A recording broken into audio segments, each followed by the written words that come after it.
오늘 읽었던 말씀 20절부터 24절까지 보면요, 이 예배란 단어가 몇 번이 나오냐면 10번이 나와요. 몇 번 나온다고요? 10번. 이 10번이라고 하는 숫자가 적지 않아요. 20절, 21, 22, 23, 24 다섯 구절 속에서 10번이 나왔다. 그러면 한 구절에 2번씩 나왔다는 거죠. 이 반복 단어가 그만큼 많다는 것은 예배가 얼마나 중요하다는 것을 일러주고 있다 이거죠. 자, 우리가 신앙의 열매가 뭐냐라고 하면 이 전도죠. 하나님의 예배를 받으시고 하나님께서 우리 기도할 때 기도를 받으시고 봉사 헌신할 때 받으시고, 그런데 이 모든 것이 궁극적인 것은 이 피라미드가 있으면 밑에가 넓잖아요. 근데 차츰차츰 올라가잖아요. 올라가는데 이 꼭지점이 있잖아요. 그런 것처럼 우리의 궁극적인 신앙생활의 최종 열매가 뭐냐? 이 전도예요. 그래서 주님이 3년 동안 열심히 가르치셨고 병을 고치셨고 또 귀신을 내쫓고 모든 약한 자, 모든 병든 자를 고치시면서 천국복음을 가르치시고 전파하시고 3대 사역 하시는데, 여기에서 목적이 뭐냐? 내가 온 것은 세상을 구원하러 왔다, 이런 말씀이 나오잖아요. 내가 대속물이 되어서 우리가 죽어야 할 그 모든 것을 주님이 대신 죽어주시는 대속물 되기 위해서 오셨다. 생명을 얻게 하고 더 풍성케 하기 위해서 왔다. 마귀를 멸하기 위해서 왔다. 막 이런 말들이 있잖아요. 내 뜻을 행함이 아니요 내 뜻을 이루려 함이 아니라 아버지의 뜻을 이루러 오셨다. 그래서 예수님이 오신 목적이 우리가 대부분 우리를 구원하러 오셨다 하나만 말하지만은 예수님이 오신 목적을 지금 제가 말한 것만 하더라도 구원하러 오셨고, 그 다음에 뭐예요? 대속물로 주기 위해서 오셨고, 마귀를 멸하기 위해서 오셨고, 또 생명을 얻게 하고 더 풍성케 하기 위해서 오셨고, 아버지의 뜻을 행하러 오셨고, 이것만 해도 5가지잖아요.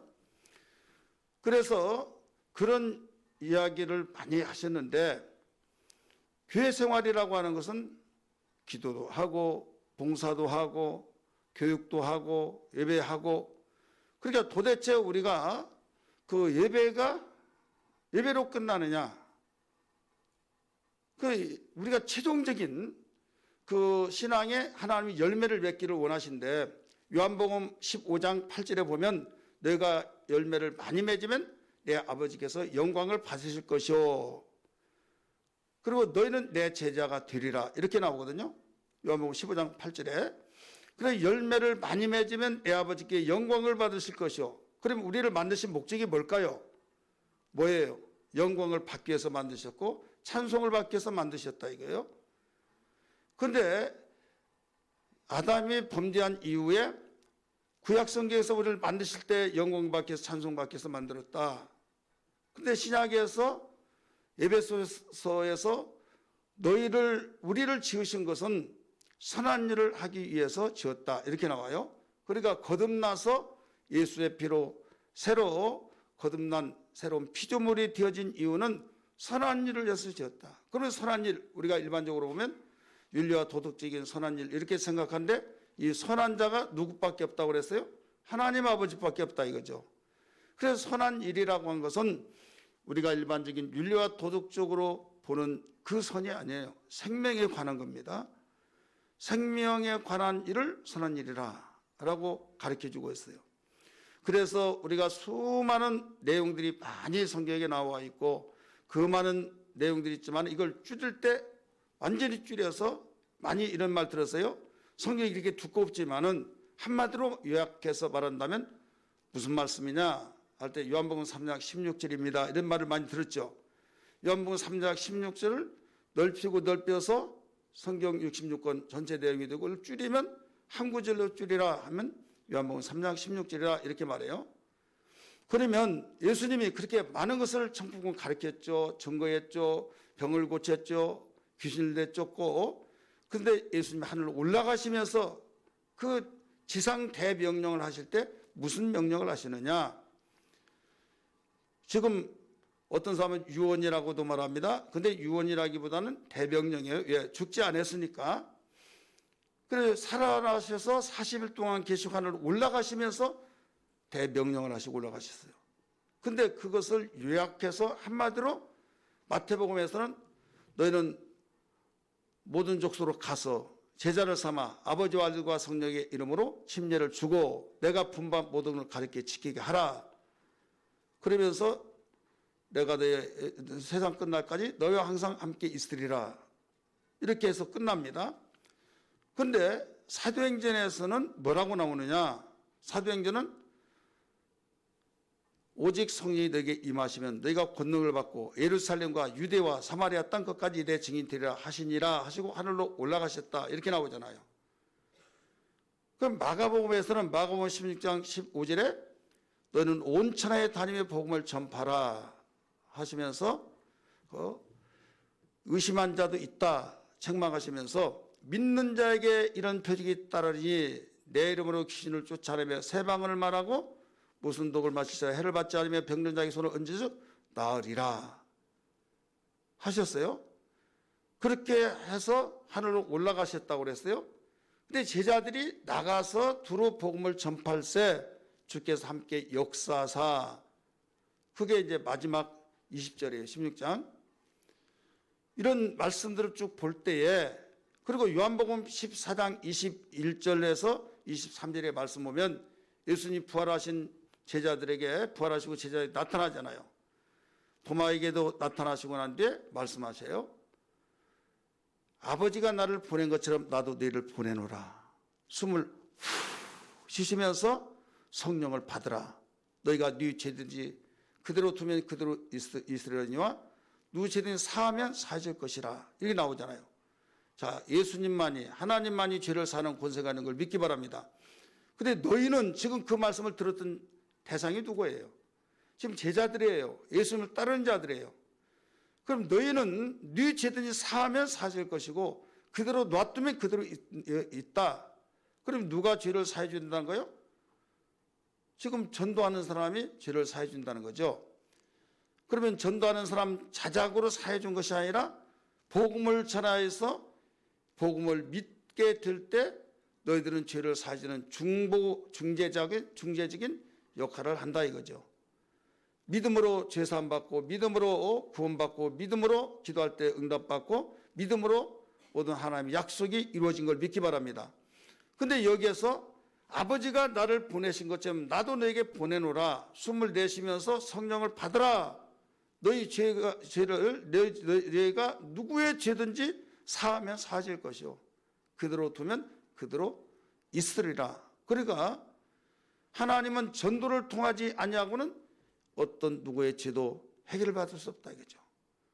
누구로부터 듣지 못하면 구원을 얻을 수 없다 이거죠. 예수란 분을 알게 된 것은 바로 가르쳐 줄 때만이 아는 거예요. 사도행전 8장 32절에 여러분 잘 아신 말씀 같이 8장은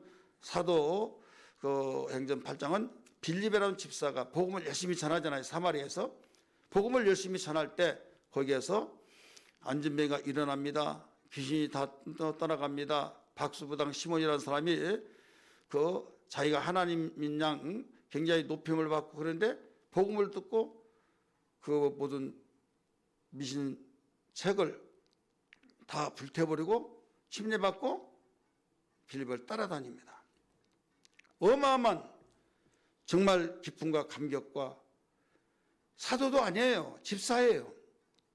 그럼에도 주님이 함께 역사하신 것을 보게 된다. 얼마나 감격스러울까요? 눈코 뜰 새 없이 바쁘고 그런데 성령께서 말씀하시기를 너는 가사로 내려가는 광야길로 가라 말씀하신 거예요. 그리고 그걸 멈추고 그리로 가는 거잖아요. 갈 때 에디오피아 내시가 거기에서 병거를 타고 성경을 읽고 있었어요. 가까이 가서 네가 읽는 것을 깨달을 수 있느냐 물어보니까 누가 나를 지도해 준 자가 없는데 가르쳐 준 자가 없는데 어찌 내가 깨달을 수 있겠느냐고 대답을 합니다. 이때 이사야 성경을 읽고 있어요. 털 깎는 그 사건을. 그러니까 털 깎는 양은 예수를 가르치고 있다 해서 복음을 전해줘서 물이 있으니까 물 있는데 내가 침례를 받지 못할 것이 무엇이 있느냐고 했을 때 침례를 주고, 그 다음에 갈 때는 걸어갔지만은 하나님이 또 올 때 많은 시간이 거리에 이제 낭비가 되죠. 그래 하나님이 보상하시니라고 바로 증발되게 하셨어요. 아도수에 딱 그냥 멀쩍들여서 바람과 함께 해서 거기에 툭 떨어져 내려서 거기서 복음을 전하고 있더라 나오잖아요. 자, 이런 내용들을 전체적인 성경을 볼 때 우리는 무관심하고 또 예수 믿고 나 혼자 신앙생활도 힘든데 다른 사람까지 전도하고 이게 굉장히 부담스럽잖아요. 그리고 전도할 때 막 내가 기다렸다고 어제 저녁에 내가 꿈을 꿨다고 당신과 똑같은 삶을 꿈꿨다고 하면서 막 맞이해주고 여기에서 하나님 말씀 좀 들려달라고 알려달라고 하면 얼마나 기분 좋겠어요. 그런데 쌩콩하고 뭐 소금 뿌리고 때로는 뭐 당신 내 같은 때문에 교회 나가고 싶으면 안 나간다고 별의별 소리를 다 하잖아요. 그래 모처럼 저 전도하자고 해서 왔는데 그런 소리를 듣고 한 번도 그런 소리 안 듣다가 교회 나와서 전도하러 왔는데 그런 소리 들으니까 완전히 기분이 이상해져 가지고 하늘이 놀랄하고 지금 내가 떠 있는지 땅에 발을 딛고 있는지 알지 못할 정도로 막 감정이 참 그렇더라 이거죠. 그래서 다시는 다 전도 안 한다고 이런 사람들도 있잖아요. 그래 이런 어려운 일을 왜 주님은 지상명령을 내리셨을까? 하나님이 천지를 창조하실 때 말씀 한마디로 창조하시는데 왜 그렇게 핍박을 받고 심지어는 순교까지 당하고 박해받고 이런 소리를 들어가면서까지도 하나님은 아시는데 왜 먼저 믿는 사람에게 이것을 지상명령으로 주셨을까? 여러분 그런 생각을 좀 안 해보셨어요? 우리는 기도 많이 하면 기도는 얼마든지 할 수 있겠다. 또 말씀 들을 때 그건 재미있다. 봉사는 다 하겠다. 근데 전도만은 가장 힘들다. 이런 있잖아요. 근데 왜 전도를 시키실까? 그리고 지상명령을 유언이라는 것은 말을 전체 할 수 없고 지금 숨도 제대로 쉬지 못해서 들숨만 쉬고 낼숨을 못 쉬고 할 정도. 그러면 벌써 임종이 가까운 시간이잖아요. 그럴 때 뭐라고 말하려고 하는데 말이 나오지 않아요. 그렇게 힘드니까 장황하게 모든 내용을 다 이야기할 수 없는 거예요. 문장을 다 이어서 말하지 못하니까 딱 줄여서 그 사람하고 가까이 있으면 무슨 말만 하면 무슨 눈치만 보더라도 무슨 뜻인지 알듯이 그 상황에 그 부모를 모시고 있던 사람이 그 말하면 이게 무슨 뜻이란 걸 알아차릴 정도로 왜 말을 못하나 그랬더니 우리 친구 보니까 힘이 없으니까 말을 못하더라고요. 힘이 없으니까. 그래서 뭐라고 말을 하는데 들리질 않는 거예요. 그런 가운데 어떻게 긴 문장을 써서 말을 하겠어요. 그러니까 아따라 하는데 나중에 들뚱말뚱. 그래서 예요 아버지 저기 말씀해 보세요.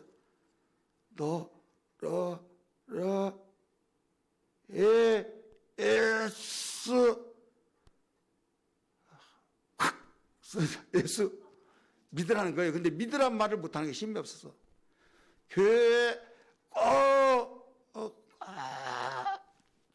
꺾어진다 그죠. 그러니까 그렇게 힘이 없는 가운데 바로 유언을 남기잖아요.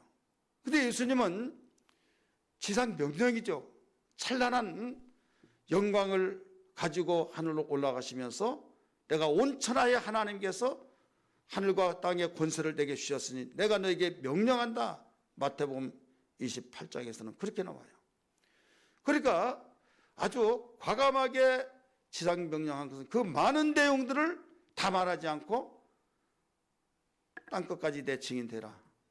온 족속에 가서 제자를 삼아 아버지와 아들과 성령의 이름으로 침례주고 내가 분반법을 가르쳐 지키게 하라 하시면서 이제 올라가셨다 이거죠. 그러니까 여기서 함축시키면 예수님이 가장 바라신 것은 우리를 먼저 구원시키고 당신은 먼저 올라가시고 내가 하늘의 준비를 너희 있을 곳을 준비해서 내려와서 데려오겠다. 대신에 내가 올 때까지 너희들은 이 사명을 다해야 된다. 그 내용이 교회를 세우시고 교회 사명, 성도를 부르시고 그 성도들이 마지막에 최고의 하나님의 영광 받으시는 그 내용이 뭐냐면 구원시키는 일, 전도하는 일. 그러니까 이 사명을 감당하지 못하면 하나님께 다른 영광을 부수적인 측면에서 영광을 돌리는 것이 있지만은 궁극적인 영광은 돌 수가 없는 거죠. 한번 따라서 봅시다. 부수적인 영광은 돌릴 수 있지만은, 그러니까 1순위, 2순위 되고 나면 2순위는 돌릴 수 있지만은 1순위는 돌리지 못하면 온전한 것이 못 되잖아요. 마음을 다하고 성품을 다하고 뜻을 다하고 힘을 다하고 누가 보면 목숨을 다하여 주의 하나님을 사랑하라. 그러니까 하나님을 사랑하면, 자, 사랑한 자는 누구냐? 사랑한다고 하는 그 말에 여러분 누군 다 좋잖아요. 근데 나 주님 사랑합니다. 근데 사랑한다고 하는 사람 사랑 눈에 안 보이잖아요. 마음속에 내가 사랑한다고 말하지만은 증거를 보여보라 이거죠.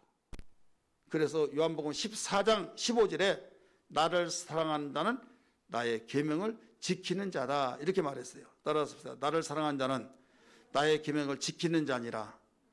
그래, 계명을 지키는 것인데 주님이 이 땅에서 가르쳐 주신 말씀들을 다 순종한 것은 사랑의 증거예요.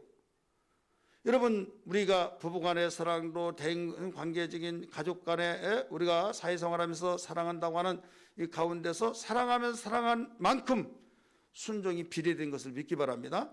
그 말에 동의해주고 그 말을 바로 이것을 바울은 이 허물을 덮어준다 이렇게 말했죠. 허물을 덮어준 것은 상대가 뭐라고 하더라도 나만은 당신이 하는 말을 동의한다 이거예요. 믿어준다 이거죠. 믿음은, 온전한 믿음은 행함과 함께 있기 때문에 여기서 순종이 들어가는 거예요. 그러니까 하나님께서 우리에게 가장 원하신 것은, 교회가 해야 할 사명은 모두 궁극적인 목표는 전도다 이걸 가르쳐 주신 거죠. 그래서 예수님이 내가 제자를 삼는 것은 나와 함께 하고, 두 번째 전도도 하고, 세 번째 귀신을 내쫓는 권세가 있게 하려 하심이라. 마가복음 3장 14절 15절에 가르쳐 주셨잖아요. 하늘로 올라가시면서도 지상명령 가르쳐 주셨고, 그래서 내 아버지께서 많이 영광을 받으신다. 열매를 보고. 그러니까 무슨 열매요? 여러 가지 열매들이 있지만은 전도의 열매, 이건 궁극적인 거예요. 최상의 우리의 열매다 이거죠. 여러분, 열매가 있다고 한다면 상품이 되지 못한 열매도 있고 상품 중에서 최상품이 있고 그러잖아요. 그래서 우리에게 하나님이 영광 받으신 최상품의 열매는 전도의 열매다 이거예요. 그래서 이 전도는 은사이면서도 은사가 아니에요. 예, 은사라고 한다면 나는 은사가 아니었어, 나는 전도할 은사가 없다고 하지만은 이건 우리에게 은사이면서도, 예, 다른 사람은 또 전도 잘하는 사람 있죠. 그 사람 은사예요. 근데 나는 은사가 없으니까 나는 못해 하셔. 아예 담쌓고 살면 안 된다 이거죠. 이건 주의 명령이다 이거죠. 자, 병 고치는 것도 은사예요, 은사 아니에요? 병 고치는 은사가 있어요, 없어요? 있죠. 그러면 나는 병 고치는 은사가 없으니까 나는 담쌓고 살아야 되냐? 아니에요. 자, 은사로 병을 고치고 또 기도해서 고치고 또 귀신을 내쳐 고치고 그러니까 은사가 없다고 한다면 기도를 통해서라도 고쳐야 된다 이거죠, 쉽게 말해서. 그래서 전도라고 하는 것은 나 은사가 없어서 나는 못 고친다, 나는 전도를 못한다 이렇게 생각을 해버리고 담을 쌓으면 죽을 때까지 한 사람도 못해요. 그러나 나는 다른 사람처럼 전도하는 은사가 없지만은 주님의 지상 명령이니까 나는 한다 이렇게 생각하고 우리가 시도하면, 은사 있는 사람들은 1시간에 10명을 했다 그러면 나는 2달에 1명 했다 뭐 이렇게 될 수도 있죠. 그러나 그 은사가 각각 다르기 때문에, 그러나 주님 명령이니까, 그러면 주님이 그걸 보시고 우리는 순종하고 하나님 역사하신 걸 믿으시길 바랍니다. 할렐루야. 그래서 이 전도라고 하는 것은 그만큼 귀해서 다니엘서 12장 3절의 말씀 보면 뭐라고 했습니까? 많은 사람을 옳은 대로 인도한 자는 궁창의 별과 같이 영원토록 비추리라, 빛나리라 말씀하셨잖아요. 그래서 이 열매, 전도의 열매는 우리가 반드시 하나님께서 우리 최고의 영광의 면류관으로 주신 것을 믿으시기 바랍니다. 사랑하는 성도들이여, 오늘 전도위원회 특별 주간 기도회를 우리 함께 예배하고 있고 우리 귀한 시간에 말씀을 듣고 있습니다. 저는 이 요한복음 15장, 요한복음 4장 23절, 24절을 왜 본문으로 삼았느냐? 어떻게 보면 이 말씀은 예배에 대해서 설교하시겠구나 이렇게 생각하고, 그러나 제목이 뭐예요? 전도의 원동력. 여러분 전체 사장을 여러분 보실 줄 알아야 해요. 사장은 예수님이 수가성에 가셔서 전도하는 내용입니다. 믿으시길 바랍니다.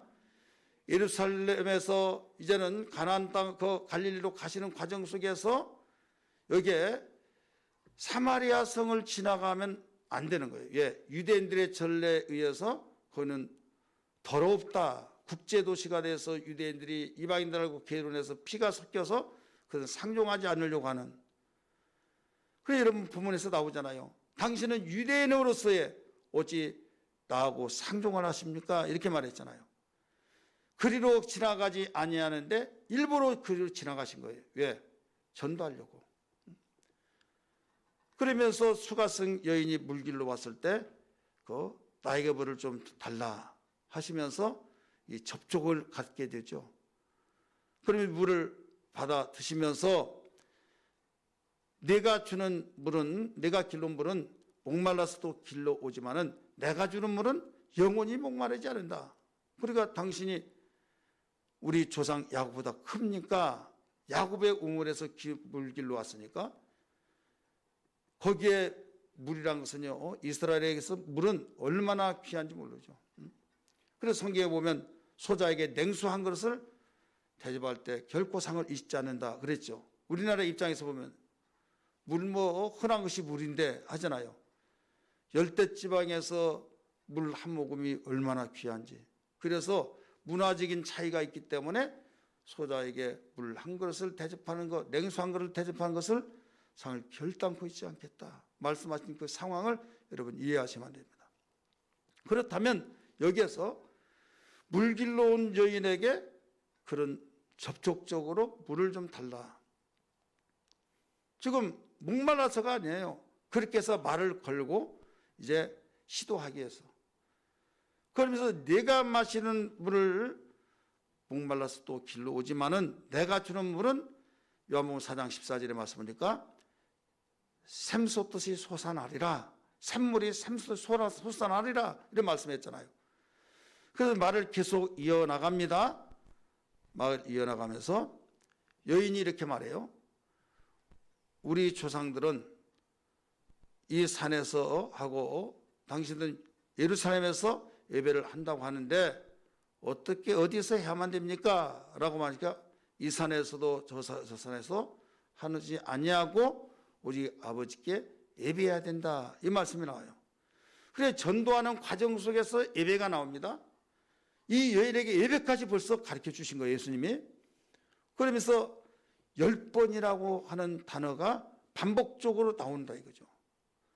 그러면서 영과 진리로 예배한 자를 하나님이 찾으신다. 하나님이 받으신다는 거죠. 그러면서 하나님의 영이시니 영과 진리로 예배하라 이런 말씀을 가르쳐 준 거죠. 그러니까 여기에서 그 말을 듣고 난 뒤에 당신이 그리스도냐 하니까 내가 바로 그다 이렇게 말하죠. 우리 성경 봅니다. 24절에서 이제 예배에 대해서 가르쳐 줬잖아요. 25절 4장 25절입니다. 여자가 이르되 메시아 곧 그리스도라 하는 이가 오실 줄을 내가 아노니 그가 오시면 모든 것을 우리에게 알려주시리라. 예수께서 이르시되 네가 말하는 내가 그라 하시니라 이렇게 나오죠. 그래서 이 여인은 이제는 그 그리스도라는 사실을 알고 물동이를 버려두고 동네로 뛰어 들어갑니다. 들어가서 내가 그리스도를 봤다라고 라고 할 때 동네 사람들이 우르르 와서 그들이 또 예수님 말씀 듣고 이제 이 구원의 역사가 일어나죠. 전에는 내가 그리스도를 봤다 했던 여인의 말을 듣고 예수님을 구경하기 위해서 만나기 위해서 왔는데 예수님이 말씀을 가르쳐 줄 때 이제 여인에게 하는 말이 뭐라고 그랬습니까? 이제 우리가 구주 되신 분에게 직접 말씀을 듣고 알았으니 이제 내가 네 말을 듣지 않도 된다, 이런 말씀이 나오죠. 우리 성경 한번 봅니다. 마지막 부분에 그 4장 몇 절 말씀 보신가 하면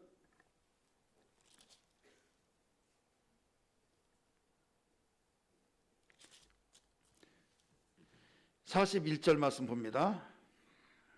40절부터 봅니다. 4장 40절부터 시작. 사마리아인들이 예수께 와서 자기들과 함께 유하시기를 청하니 거기서 이틀을 유하심에 예수의 말씀으로 말미암아 믿는 자가 더욱 많아 그 여자에게 말하되 이제 우리가 믿는 것은 네 말로 인함이 아니니 이는 우리가 친히 듣고 그가 참으로 세상의 구주신지를 알미라 했더라, 이게 나오죠. 자, 이 여자는 전도를 했어요, 안 했어요? 전도했어요, 안 했어요? 전도했죠. 예배에 대해서 그 말씀을 듣고 곧바로 가서 동네 사람을 다 전도한 거예요. 자, 그러면 이 여인이 전도했던 그 원동력이 어디에서 나왔어요? 예배라는 사실을, 예배가 무엇이라는 걸 알았기 때문에 그 예배에 대한 것을 알았을 때 그로 인하여서 메시아가 오셔서 이런 모든 걸 가르쳐 주는데 바로 메시아 그 사모하면서, 그러니까 네가 말한 그다 함으로써 깜짝 나자빠지죠. 예배에 대한 것을 가르쳐 주심으로. 그래 여기에 이 사장의 전체적인 내용이 예수님이 수가성에 들어가서 그 여인에게 복음을 전하는, 전도하는 과정 속에서 예배에 관한 것이 나왔다. 그래서 오늘 제목이 전도의 원동력이라, 이런 제목이 나온 거예요. 이해가 되시죠? 그러니까 예배를 우리는 전도하려면 어떻게 하느냐 이거예요. 전도하기 위해서는 어떻게 하면 됩니까? 성령 받아야 된다, 기도를 많이 해야 된다, 또 우리는 그 여러 가지 그 헌신해야 된다, 막 여러 가지 말할 수 있어요. 왜? 성령에게 임하시면 권능을 받고 막 이런 말 나오잖아요. 또 사도들이 행한 것이 성령 행전으로서 막 복음을 전할 때 바울도 그렇게 핍박쟁이가 성령 받고 곧바로 복음을 전하여서 전도하고, 그러니까 성령 받아야 된다 이렇게 말한다 이거죠. 틀린 말이 아니에요. 맞아요. 그러면 성령을 받아야 된다라고 하는데 어디가 상이냐 이거죠. 뭐 지나가다가 아니면 성령 받는데 그냥 다른 사람이 농담하고 쌈박질하고 그럴 때 성령 받아요? 아니에요. 성령은요 거룩하신 영이에요. 따라서 성령은 거룩하신 분이다. 거룩한 영이시기 때문에 거룩하지 아니하면 우리 성령을 받을 수가 없어요. 여러분 우리가 성령 합니다마는 정말 성령을 사모하고 성령의 사람이 되어지고 성령의 능력을 힘입고 우리가 살아야 되는데 이 성령의 역사가 어떻게 임재하느냐. 여러분 레위기 11장 44절 45절의 말씀 보면 하나님이 거룩하니 너희도 거룩하라 라고 말씀하셨잖아요. 하나님이 거룩하니 너희도 거룩하라. 그래서 거룩함이 되지 아니하면 절대로 성령의 임재가 될 수가 없어요. 그렇다면 우리가 거룩이라고 한 것이 깨끗하다는 것인데 더러운 몸이 깨끗하게 하셔서는 어떻게 하겠어요? 모욕을 깨끗이 하겠죠. 바로 때가 잘 벗겨지고 때를 녹여버리든지 가죽 벗기듯이 막 때타올로 막 문질러 가지고 그러면 자기 자신도 시원하다, 아주 그 때타올 한 장으로 자기가 시원하게 깨끗하다는 느낌이 되어지고 그렇습니다. 그런데 우리의 영혼은 때를 잘 밀어서 깨끗해진 것이 아니에요. 우리의 영혼은 정말 어떤 세제를 통해서 깨끗해진 것이 아니라 두 가지. 하나는 예수의 피로, 따라서 예수의 피로, 거듭나고 예수의 피로, 제사함받고 예수의 피로 의롭다함을 얻을 때 1차적인 바로 깨끗함입니다. 이것이 거듭났다, 신생되었다, 새로 났다 이거죠. 그러면 거듭났으면 여러분 새 제품을 사가지고 너무 깨끗하잖아요. 밀봉을 다 띄고 깨끗해요. 그래서 어떤 사람이든지 깨끗하기 때문에 그걸 깨끗하게 사용하고 막 처음에는 막 마른 수건으로 다 물기를 닦고 막 그렇게 하다가 한 몇 주 지나고 몇 달 되면 어떻게 해요? 어떤 집에 가보면 수도꼭지 있잖아요. 거기에 새거 있을 때는 어떻게 해요? 아주 물기를 다 닦아내야 그게 물때가 안 오릅니다. 근데 물기를 닦지 않으면요, 얼룩덜룩한시 그대로 말라서 또 닦지 않고 그러면요, 이 닦아지질 않아요. 세제를 동원시켜요. 그래서 그게 반짝반짝하지 않으면 청소 안 한 것 같고, 그래서 성격 차이는 있지만은 이걸 깨끗하게 하고, 어떤 분은 이걸 그게 고장나서 못 쓸 때까지 물걸레로 이미 딱 세제로 다 한겨놨는데 물기를 마른 수건으로 다 닦아서 바로 쓰면 또 튀면 또 마찬가지임에도 불구하고 그렇게 해요. 그 사람 오래 쓰죠. 또 청소한 것 같고. 근데 안 한 사람은요, 아무리 깨끗하게 교체하면 야 깨끗하다 하고 그냥 물기 한번 닦지 않으면요, 녹슬어 가지고요 금방 망가져요. 그렇게 깨끗하다 할지라도 쓰면 오염된다 이거죠. 우리가 거듭나서 예수의 피로 거듭나고 물과 성령으로 거듭나서 우리가 죄사함 받고 하나님이 의롭다고 인정해 주시는 놀라운 거룩함, 깨끗함, 할렐루야. 믿으시면 아멘 하시기 바랍니다. 그러면 2차적인 거룩함은 뭐냐? 진리예요. 우리 김진리 권사님 뭐다고요? 진리. 예? 요한복음 17장 17절 말씀 보면 아버지여 저들을 거룩하게 하옵소서. 아버지 말씀은 진리이십니다. 주님이 겟세마네 동산에서 마지막 기도하시는 제자들을 위해서 거룩하게 해달라고 기도하는 내용이에요. 아버지여 저들을 거룩하게 하옵소서. 아버지 말씀은 진리입니다. 그래 진리로 거룩하게 해달라는 거예요. 1차적인 거룩은 뭐예요? 예수의 피로 거듭나서 죄 사함 받고 새로 거듭난 이 자체가 거룩함이에요. 두 번째는 진리의 말씀으로. 근데 진리의 말씀으로 이룬다고 해서 거룩해진 것이 아니에요. 디모데전서 4장 5절 여러분 잘 알죠? 말씀과 기도로 거룩하여지니라. 할렐루야. 하나님 말씀 붙들고 이 뜻대로 살기를 원합니다. 하나님 뜻대로 살기를 원합니다 하면서 기도할 때 그 말씀이 동력을 받아서 우리는 그 말씀대로 살아갈 때 이게 거룩함이 유지가 된다 이거죠. 성령은 하나님의 말씀, 주님 말씀을 생각나게 하시고 가르치시고 진리권 인도하시기 때문에 소아시아 7교회 모두 책망받는 교회나 칭찬받는 교회나 모두 다 성령의 음성을 들을지어다 가르쳐 주잖아요. 성령으로 하지 않고는 거룩해 줄 수가 없어요. 그러면 이 거룩함은 하나님이 거룩하니 우리의 영혼도 거룩해져야 된다 이거죠. 여러분 끼리끼리 모인다는 것이, 끼리끼리 만난다는 것이 있어요 없어요? 있죠. 만나보니까 성격도 나오고 맞아. 어떤 사람은 굉장히 터프한 사람, 어떤 사람은 굉장히 같은 동년배도 어려워. 그러니까 그 사람하고 가까이 접근하기가 힘들어요. 근데 어떤 사람은 아싸래. 그게 좋아가지고 쉽게 친해진 사람이 있고, 어떤 사람은 너무 어렵다고 그래서 쉽게 접근을 못한 사람이 있고, 하다 보니까 같이 공동체에 있는 가운데 대화를 하다 보면 나하고 똑같은 성향이네? 그러면 아무래도 그 사람이 친해지잖아요. 자, 이게 인격적인 존재예요. 우리가 하나님과 우리의 만남은 하나가 되려면 하나님이 거룩하니 우리도 거룩해야 된다 이거죠. 하나님이 영이신 분이기 때문에 우리가 영적으로 돌아가고, 우리가 육이기 때문에 하나님은 육체를 아들에게 보내서 육체를 입고 이 세상에 오시게 하시고, 눈높이를 하나님은 낮추시고 우리는 높여지게 하시고, 따라서 하나님은 낮추시고 영이신 그분이 육체로 오셔서 우리가 육체니까 거기에 눈높이를 맞추는 거예요. 그 다음에 하나님의 영이시니 이제 우리는 하나님의 눈높이에 맞추면서 영적으로 돌아가는 거예요. 예배라고 하는 것은 하나님 만나는 일인데 하나님께 경배 찬양하는 것인데 영적으로 영이신 그분인데 우리의 대상이 영이시잖아요.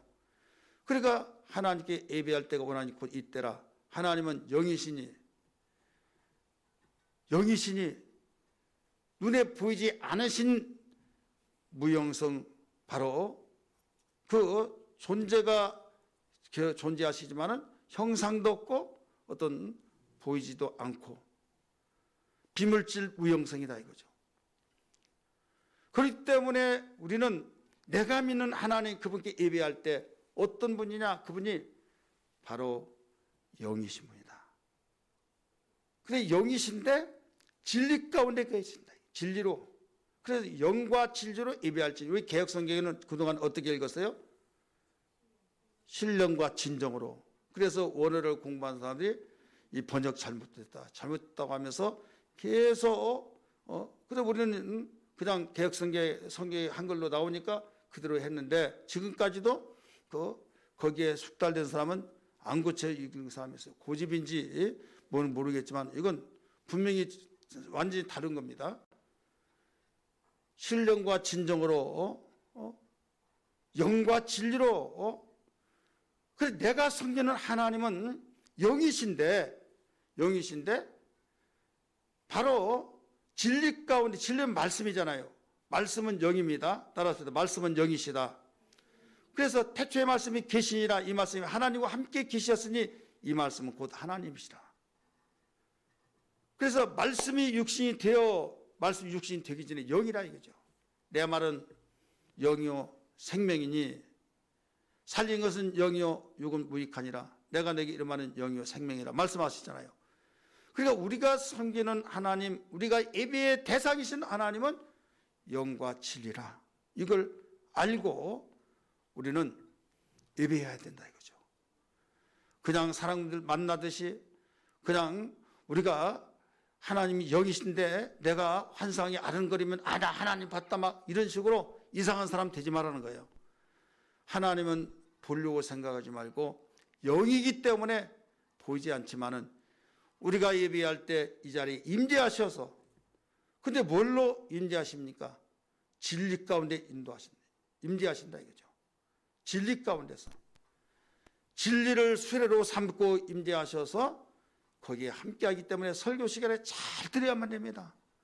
설교가 얼마나 중요한지 목숨 걸고 생명으로 여기면서 여기에서 예배를 성공시켜야 된다 이거죠. 하나님은 영이시니 하나님께 예배하라고 하면서 영과 진리로 예배한 자를 찾으신다고 하셨으니 이때 우리가 성령의 역사하심을 통해서 진리 가운데 계신 하나님을 우리는 믿고 그 설교 시간에 사모하고 갈구하고 우리는 뜨거운 가슴을 가지고 환상 중에 모양을 봐가지고 막 하나님 오셨다 이런 식으로 거기에 치우치지 말고 말씀 가운데서 임재하시기 때문에 설교를 할 때 깨달아지고 또 그 말씀이 나에게 책망이 되면 잘못된 것은 주여 내가 오늘 주님 말씀하시기를 내가 깨끗하게 나름대로 열심히 살았다고 생각했는데 내가 그렇게 하지 못한 걸 부끄럽습니다. 용서해 주옵소서 회개하기도 하고 누가 뭐라고 잘못됐다고 하는데 오늘 말씀을 듣고 보니 나를 위해서 준비하신 것 같고 위로가 되고 소망이 되고 주님 감사합니다. 위로가 됩니다. 다른 사람이 내가 이렇게 생활한 것을 핍박하고 잘못됐다고 하는데 오늘 말씀을 듣고 보니 주님이 나를 신원하시고 인도하시고 인정하셔서 참으로 감사합니다 하면서 새 힘을 얻기도 하고 찬송을 부를 때도 영과 진리로 계신 하나님을 바로 찬양하면서 이럴 때 하나님 만남이 되고 여기에서 내 속에서 그 성령으로 충만한 힘이 생긴다 이거죠. 힘이 생길 때 그 힘으로 전도하는 거예요. 할렐루야. 그래 예배를 실패하면 절대 전도 못해요. 예배를 성공시키지 못하면 나도 지금 죽겠는데 무슨 전도입니까? 그렇잖아요. 우리 전도위원과 또 우리 예관교회 소속하는 모든 성도들 정말 전도자는 예배를 성공시키지 못하면 절대 전도할 수가 없다. 이걸 기억하시길 바랍니다. 여러분, 그랬기 때문에 사도들이 오직 기도하고 또 말씀 붙들고 예배하면서 예배를 성공시킬 때 힘을 돕는 역사를 통해서 전도하게 됐다. 오늘 전도위원회를 통해서 우리가 말씀을 듣고 우리가 함께 모여서 기도하는 이 귀한 시간에 이 전체적인 내용, 수가성 여인을 전도할 때 주님이 예배를 가르쳐 주면서 예배 하나님이 찾으시는 예배자가 되라. 하나님이 찾은 예배자가 되어서 정말 너희들이 하나님 만나는 놀라운 예배의 성공자가 되면 너희들은 행복자가 된다. 이 행복을 흘려보내고 이 행복을 나눠주고 이게 전도다 이거죠. 그래서 물동이를 버려두고 생명과 같이 여기는 물동이를 버려두고 동네로 뛰어들어가서 내가 그리스도를 만났다. 그를 보았다 해서 그 동네 사람들을 모두 전도했던 것처럼 뭐 때문에 예배를 가르쳐 줬을 때 예배라는 것이 무엇이라는 걸 알았을 때 힘이 생기더라 이 말이에요. 우리는 시간마다 예배 드리는 이유를 알아야만 됩니다. 우리는 열매를 많이 맺되 정말 하나님께서 천하를 얻고도 목숨을 잃으면 무엇이 유익하느냐 했듯이 우리가 볼 때는 우리는 전도부 하는 것보다 더 중요하고 돈이 정말로 우리가 어떤 목표를 이루는데 그건 최상이지만 전도는 그렇지 않다 해서 저 뒤에다가 놓는 순위를 결정할 때가 있어요. 그러나 하나님의 입장에서 보면 주님이 말씀하실 때 온 천하를 얻고도 목숨을 잃으면 무엇이 유익하리요 말씀하셨잖아요. 이런 목숨도 그러하거늘 생명을 여러분 우리가 놓쳐버린다면 생명은 영원히 죽더라도 살아서 천국이냐 지옥으로 갈라지잖아요.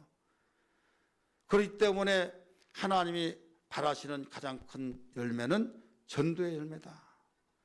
그래서 전도한 사람 있을 때 망하지 않습니다. 따라서 전도한 사람은 절대 망하지 않는다. 믿으시면 아멘 하십시다. 전도한 사람은요 망하지 않고 자기 자신이 바로 살 길이고 다른 사람을 살리고 여러분 수없이 귀가 딱지 앉을 정도 들었잖아요. 아기 버리고 나 혼자 잘 살겠다고 한 사람은 평생 그는 죄책감에 의해서 살 수가 없어요. 근데 아기 때문에 내가 살아간다. 전쟁은 났습니다. 애들은 넷이나 됩니다. 남편 죽었습니다. 그럴 때 완전히 젊고 제가라 하면서 신정해서 주변에서 그런데 그렇게 하려고 하면 불쌍해서 안 되고 그러다 보니까 1년 가고 2년 가고 나이 먹어가면서 이제는 기회도 놓치고 희생하면서 자식 때문에 살아요. 그런데 어떤 이는 그냥 버려버리고 간다 이거죠. 그럴 때 궁극적으로 그 사람의 생애가 어떤 사람이 인생에 아름답게 장식을 하느냐. 자식 때문에 자기가 꼼짝달싹 못하고 희생하는 그 사람이 나중에 자녀들로부터 인정을 받고 한 세대가 가고 또 한 세대가 오면서 나중에 똑같이 늙어간데 잘 살겠다고 자식 버린 사람들 보면은 병들고 누가 뒷바라지 해주지 않고 병들 때 어머니 식사하세요. 병원에 가야만 됩니다. 그렇게 말 한마디 해준 사람이 없는데 그는 어머니 하면서 막 끔찍하게 생각하고 하는 울타리가 되어주고 의지가 되어주고 여러분 그런 것을 볼 때 느껴진 것이 많이 있겠죠.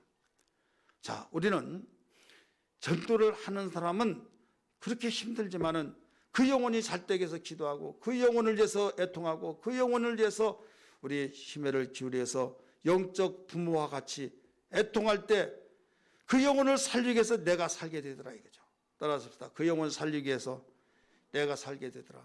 그래서 전도하는 사람은 자기의 영혼을 지켜나갈 수 있어요. 전도하는 사람은 자기 영혼을 지키고 다른 사람까지 이끌어가고 그렇기 때문에 힘은 쓸 대로 나오잖아요. 힘은 쓸 대로 나오기 때문에 쓰는 대로 나오기 때문에 반드시 전도하는 사람은 망하지 않는다. 하나님이 전도에서 그 많은 핍박과 오해와 여러 가지 박해를 받은 가운데서도 주님 약속 믿고 순종하고 감당하다 보니 하나님이 감동을 받으시고 밀어주시고 인도하시고 돌봐주시는 역사가 있는 걸 믿으시길 바랍니다. 이게 성경의 역사예요.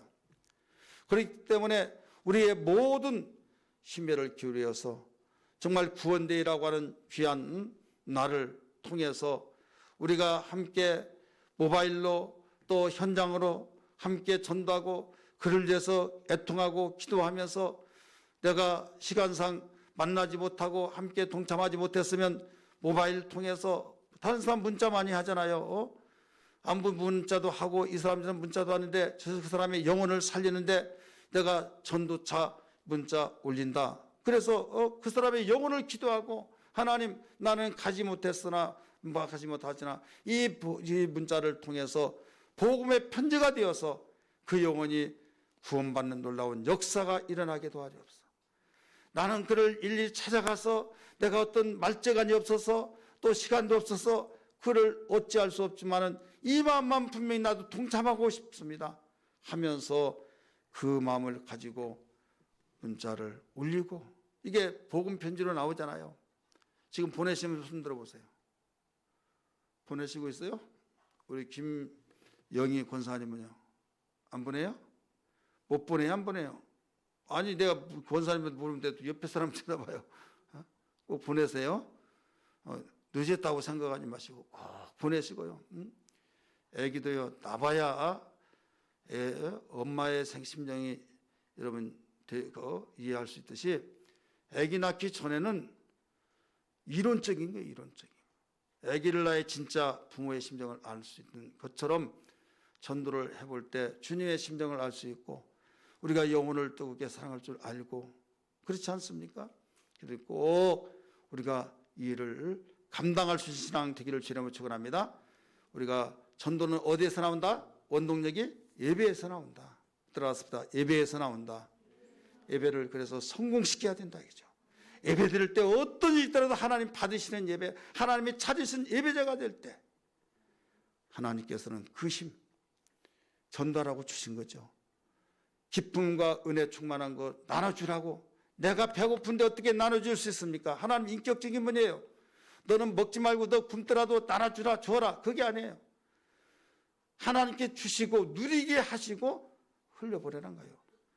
저수지 뚝을 쌌을 때 어떤 일정한 데까지 딱 싸면 그 전까지는 절대 저수지 넘지 않습니다. 넘지 않은데 이러면 흘려보낼 수 없잖아요.